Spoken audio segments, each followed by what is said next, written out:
नमस्कार दोस्तों, जय हिंद। मैं हूं दुश्मन कुमार। टुडे रिएक्शन को आपके स्वागत। क्या कश्मीर के पहलगाम में जो कुछ हुआ उसे लेकर इंडिया वर्सेस पाकिस्तान में वॉर हो सकती है? अगर भारत और पाकिस्तान में युद्ध होता है तो कौन जीतेगा? क्या पाकिस्तान के पास इतना पैसा है कि वो भारत से लंबा युद्ध लड़ सकता है? पाकिस्तान जिस एटम बम के दम पर बार बार धमकियां देता है, क्या वो भारत को वाकई में परेशान कर सकती है? दुनिया में कौन किधर खड़ा होगा, यह सवाल बड़ा महत्वपूर्ण है। क्या वॉर होगी? क्योंकि सोशल मीडिया पर जुबानी मिसाइलें खूब चल रही हैं। इंडिया से लेकर पाकिस्तान तक फिलहाल न्यूज रूम जो है वो युद्ध के अखाड़े बन गए हैं। माहौल बिल्कुल बना है कि इंडिया पाकिस्तान में वॉर होने वाली है, कभी भी हो सकती है। दोनों देश के नेता जो है एक दूसरे के खिलाफ खुलकर बोल रहे हैं। लेकिन सवाल यह है कि क्या वाकई में कश्मीर को लेकर यह वॉर हो सकती है? जिस तरह से भारत ने पहलगाम पर आतंकवादी हमला हुआ उसके बाद झेलम को लेकर एक बड़ा फैसला किया, ऐसा लग रहा है कि पाकिस्तान उसे झेल नहीं पा रहा। पाकिस्तान से बहुत शोर आ रहा है। पाकिस्तान खुलकर भारत को धमकियां दे रहा है कि अगर पानी रोका तो यह वॉर की तरफ पहला कदम होगा। पाकिस्तान धमकी दे रहा है कि हम पानी रोकने पर हिंदुस्तान की जबान खींच लेंगे, सांसें बंद कर देंगे, कश्मीर के दरियाओं में खून बहा देंगे। बिलावल भुट्टो तो और आगे बढ़कर कह रहे हैं कि सिंधु दरिया हमारा है, या तो हमारा पानी बहेगा या खून बहेगा। लेकिन हमें लगा कि जब ये सारी चर्चाएं चल रही हैं तो क्यों ना इसका जवाब ढूंढा जाए। हालांकि अगर दिल पर हाथ रखें तो हिंदुस्तान से लेकर पाकिस्तान और सारी दुनिया को इस सवाल का जवाब पता है कि अगर भारत और पाकिस्तान में युद्ध होता है तो इस युद्ध का नतीजा क्या होगा। लेकिन फिर भी हमें लगा कि भावनाओं से आगे बढ़ के एक रियलिटी चेक करते हैं। बकैती करने की जगह, ज्ञान देने की जगह, टीवी पर जो वो हो हल्ला शोरबाजी होती है उसकी जगह असलियत देख लें। और असलियत की शुरुआत पैसे से होती है, क्योंकि सारा खेल पैसे का है। और जहां तक पैसे की बात है, भारत की 3.5 ट्रिलियन डॉलर की अर्थव्यवस्था है, जो पाकिस्तान की केवल 376 अरब डॉलर की अर्थव्यवस्था से 10 गुना बड़ी है। अब यहीं से समझ में आ जाता है कि भारत एक लंबी जंग को लड़ सकता है, लेकिन अगर पाकिस्तान भारत से युद्ध लड़ेगा तो कुछ ही हफ्तों में पाकिस्तान टूट जाएगा, क्योंकि उसके पास पैसा नहीं है। और ये इमोशंस पर हम नहीं कह रहे, ये भारत और पाकिस्तान की अर्थव्यवस्था के आंकड़े बताकर कह रहे हैं। आपको जानकर हैरानी होगी कि पाकिस्तान की सेना का बजट भारत के रेलवे के बजट से कम है। अगर सैनिकों की बात की जाए, भारत के पास 14.5 लाख सक्रिय सैनिक हैं, जो दुनिया की चौथी सबसे बड़ी सेना है। जबकि पाकिस्तान की बात करेंगे तो 6.5 लाख सैनिक हैं। भारत का रक्षा बजट जो है वो 80 अरब डॉलर के आसपास है, जबकि पाकिस्तान का रक्षा बजट जो है वो 7-8 अरब डॉलर के आसपास है, यानी भारत से 10 गुना कम। और उसमें भी जो पैसा है वो आईएमएफ, चाइना की उधारी, उनके अनुदानों के सहारे है। जिस एटम बम को लेकर पाकिस्तान लंबी लंबी डींगे हाँकता और कहता है जी पाव पाव के एटम बम है, छोटे एटम बम है, बड़े एटम बम है, ऐसे एटम बम है। देखो, परमाणु युद्ध को लेकर आपको यह बात माननी पड़ेगी कि दुनिया में कभी भी यह हमला होगा तो वो बर्बादी करेगा। लेकिन पाकिस्तान अगर इस बात को लेकर खुश हो रहा है कि परमाणु स्थिति उसे ताकतवर बनाएगी, तो उसे समझना पड़ेगा कि भारत की गहरी रणनीति, भारत के ज्यादा संसाधन, बेहतर पुनर्जन्म की क्षमता रखते हैं। पाकिस्तान के साथ ये नहीं है। पाकिस्तान के पास सिर्फ एक दोस्त है जो उसका अपना वहम है। भारत की कूटनीति है दुनिया से बेहतर है, और पाकिस्तान के पास दोस्त के नाम पर सिर्फ एक है, उसका वहम। इसलिए कई बार लगता है कि पाकिस्तान जिस तरह से भारत को धमकियां दे रहा है वो हंसी का पात्र है, क्योंकि हकीकत पाकिस्तान की यही है कि उनके मुल्क में रोटी बिजली पानी का काल है। वो भारत से जंग की बातें करते लेकिन अपने देश को संभालने की स्थिति में नहीं है। भारत से ख्वाबों में जंग जीत सकते हैं, हकीकत कहानी अलग है। और यह इतिहास भी गवाह है, यह आज की कहानी नहीं है। साल 1947 में पाकिस्तान ने कश्मीर को हड़पने की कोशिश की, भारतीय सैनिकों ने उल्टे पांव दौड़ाया था। साल 1965 में पाकिस्तान ने युद्ध छेड़ा, उन्हें लगा कि शायद हम कमजोर हो गए हैं। लाल बहादुर शास्त्री साहब ने उस वक्त लाहौर की दहलीज पर ले जाकर तिरंगा फहराया था, हवा टाइट कर दी थी। साल 1971 में पाकिस्तान के 2 टुकड़े हिंदुस्तान ने कर दिए थे। दुनिया में सबसे ज्यादा सैनिकों का आत्मसमर्पण उसी दौरान हुआ था। 93,000 सैनिकों ने समर्पण किए थे, और वो तस्वीरें आज भी पाकिस्तान को शर्मिंदा करती हैं। पाकिस्तान 2 हिस्सों में बंट गया था, बांग्लादेश, और आज भी पाकिस्तान उस बात को लेकर रह रह कर किलसता रहता है। 47 में बने पाकिस्तान के 2 टुकड़े हिंदुस्तान ने एक झटके में कर दिए थे। हम वही हैं। 1984 में पाकिस्तान ने जब होशियारी से सियाचिन पर कब्जा करना चाहा, हमने सियाचिन से उसे भगा दिया। ऑपरेशन मेघदूत हिंदुस्तान की वीरता का प्रमाण है। साल 1999 जब पाकिस्तान ने जनरल परवेज मुशर्रफ ने अपने ही प्रधानमंत्री को बेवकूफ बनाकर उनकी पीठ पर खंजर घोंपकर तख्ता पलट कर दिया था और कश्मीर में घुसने की कोशिश कर दी थी और दोस्ती का नाजायज फायदा उठाकर हिंदुस्तान को बेवकूफ बनाने की कोशिश की थी, तब भी हिंदुस्तान ने पाकिस्तान को पहाड़ों से धकेल कर भगाया। आलम यह था कि पाकिस्तान अपने सैनिकों की लाश उठाने नहीं आया, उन्हें कबूल नहीं कर रहा था। और उसके बाद पाकिस्तान प्रत्यक्ष तौर पर लड़ने कभी नहीं आया। वो कभी पुलवामा, कभी उरी, कभी संसद पर हमला, कभी ताज होटल पर हमला, कभी पहलगाम, लोगों को भड़काकर, फुसलाकर, धमकाकर हिंदुस्तान में हमले करवाए। सीधी लड़ाई पाकिस्तान की हैसियत नहीं रही। जिस तरह से इन युद्धों के बाद पाकिस्तान को हमने सबक सिखाया। तो जिस शिमला समझौते को पाकिस्तान बार बार कहता है कि अब तोड़ दिया जाएगा, उसका लिहाज पाकिस्तान ने रखा कब? 99 में, सियाचिन में? कब रखा पाकिस्तान ने? कभी नहीं रखा। संसद हमले में, ताज होटल हमले में, उरी में, पुलवामा में। पाकिस्तान को याद रखना चाहिए कि पाकिस्तान, भारत ने तुम्हें बार बार हराया है, दुनिया ने तुम्हें अपमानित होते हुए देखा है। और जिस परमाणु धमकियों के दम पर तुम बार बार अटैक करने की बात करते हो कि पाकिस्तान के पास हकीकत में और कुछ नहीं है, ना जल शक्ति, ना थल शक्ति, ना वायु शक्ति।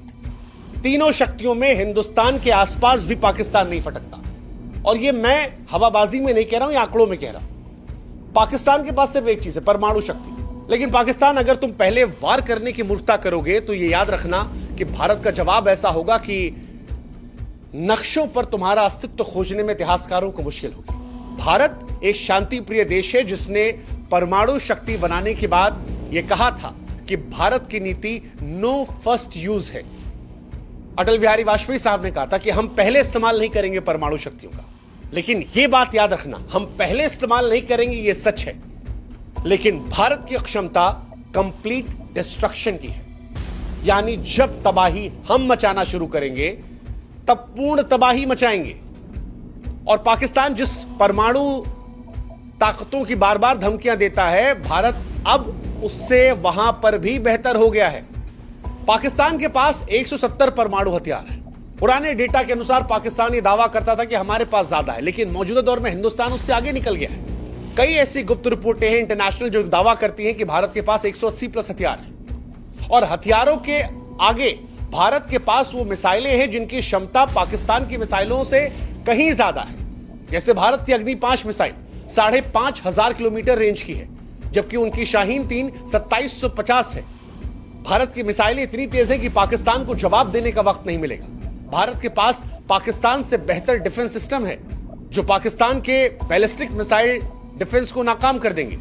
पाकिस्तान के पास न्यूक्लियर हथियार है, लेकिन वो समझना पड़ेगा कि जब भारत से आप लड़ने की बात करते हो तब वो भी उनकी अर्थव्यवस्था जैसे हो जाते हैं, जो कागज पर तो शोर मचाते हैं लेकिन रियलिटी में अलग हो जाते हैं।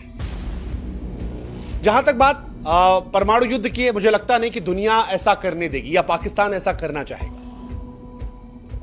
लेकिन अगर कूटनीतिक दृष्टिकोण पर बात करते हैं, प्रैक्टिकल होकर, तो आज पूरी दुनिया भारत के साथ खड़ी है। आज भारत का दोस्त अमेरिका भी है, रूस भी है। भारत फ्रांस से भी दोस्त है, इजराइल से भी दोस्त है। भारत के पास जापान भी है। पाकिस्तान के पास सिर्फ एक दोस्त है, चाइना। और चाइना पाकिस्तान का दोस्त नहीं है। पाकिस्तान को वो मोहरे की तरह इस्तेमाल करता है। पाकिस्तान ऑलरेडी FATF की ग्रे लिस्ट में फंसा हुआ है। अंतर्राष्ट्रीय समुदाय के लिए इसे आतंकवादी देश मनाता है। चाइना उसे जैसे तैसे बचाता है। चाइना इस युद्ध के बहाने अपने 4 काम और करवा लेगा। वैश्विक मंचों पर पाकिस्तान अलग थलग है। दुनिया में पाकिस्तान की इमेज जो है वो एक आतंकवादी देश की, और ये बात दुनिया जानती है। जैसे तैसे चाइना के वीटो से हर बार वो ग्रे लिस्ट में बच जाता है। और चाइना खुद अमेरिका के साथ उलझा पड़ा है। रूस हमारा नया दोस्त है। अब वो दौर भी निकल गया जब पाकिस्तान के साथ अमेरिका दिया करता था, और जब देता भी था अमेरिका साथ, तब भी कुछ उखाड़ नहीं पाया था पाकिस्तान। आप याद करो, 71 की लड़ाई में अमेरिका ने पाकिस्तान का साथ दिया था।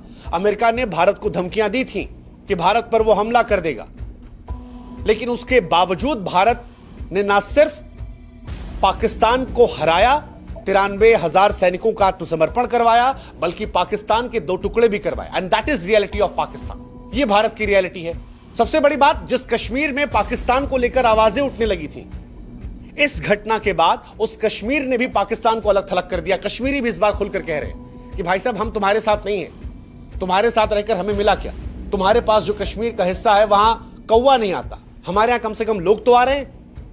वो जो होटल दिल्ली में 10,000 का मिलता है, वो कश्मीर में 20-22,000 का मिल रहा है। इतनी भीड़ वहां पर है। ये जो कश्मीरी लोग आज मस्जिदों में हिंदुस्तान के समर्थन की बात कर रहे हैं, जो घटना हुई है पहलगाम में उसका विरोध कर रहे हैं, सड़कों पर भारत का तिरंगा लेकर उतर रहे हैं, ये इसलिए उतर रहे हैं क्योंकि इनकी जिंदगी भारत के साथ बेहतर हुई है।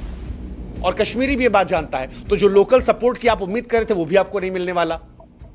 ये 2-4 छुटपुटिये लाकर अगर आप सोच रहे हैं कि आप जंग जीतेंगे, तो आप होशियार हो जाइए।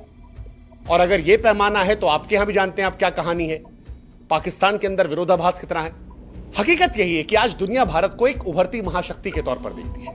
Bharat quad, BRICS, G20, SCO जैसे वैश्विक मंचों पर नेतृत्व कर रहा है।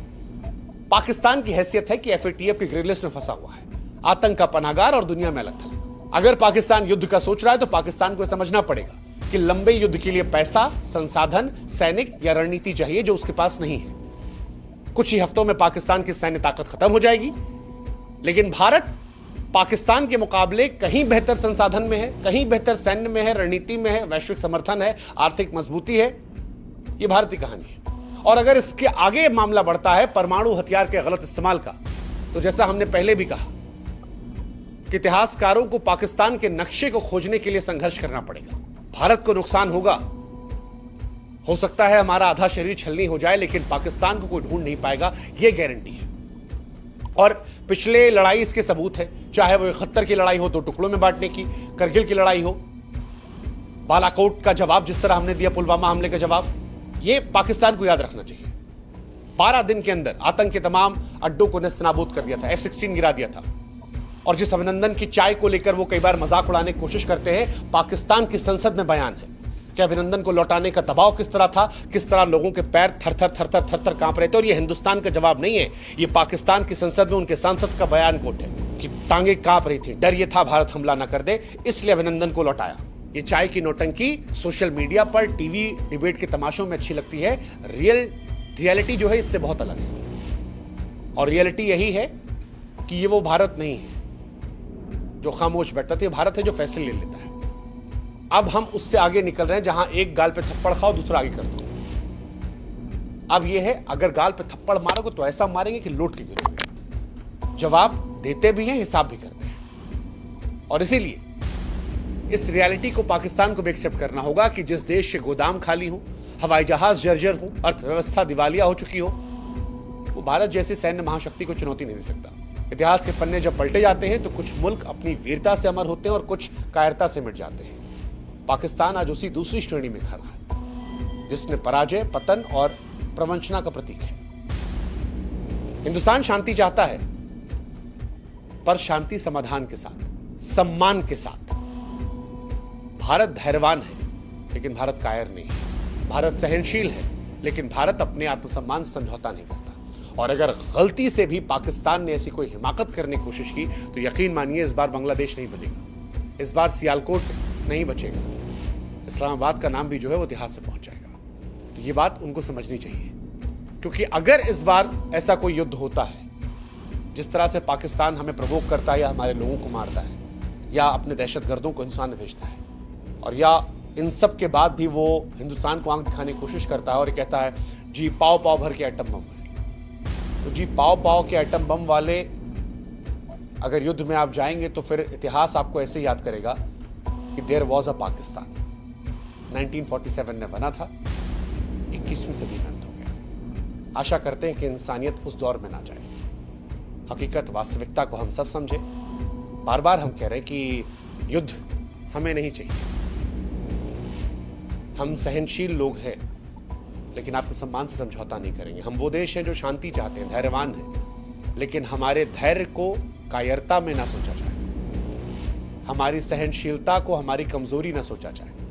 हम आज भी उस पॉलिसी पर बिलीव करते हैं कि फर्स्ट यूज नहीं करेंगे, चाहे आतंकवाद हो या परमाणु शक्ति का इस्तेमाल। लेकिन हम उस बात को भी मानते हैं कि जिस दिन हम इस्तेमाल करेंगे या जिस दिन हम प्रयोग करेंगे, वो फाइनल सोल्यूशन होगा। मैं जानता हूं कि पाकिस्तान के लोग ऐसे नहीं हैं, मैं जानता हूं कि पाकिस्तान में भी लाखों करोड़ों ऐसी आवाम है जो हिंदुस्तानियों से बहुत मोहब्बत करती है। मैं जानता हूं कि पाकिस्तान में भी बहुत अच्छे लोग हैं, लेकिन पाकिस्तान की फौज जो अपनी हुकूमत को चलाने के लिए दहशतगर्दी का इस्तेमाल करती है, वहां के सियासतदान जिन्होंने अपने चुने हुए नेता को जेल में डाल रखा है और उनसे सरकार चलवा रहे हैं, जो अपनी जनता का विश्वास नहीं ले पाए हैं, उन्हें यह समझना होगा कि भारत और पाकिस्तान के बीच में दायरा बहुत बदल चुका है।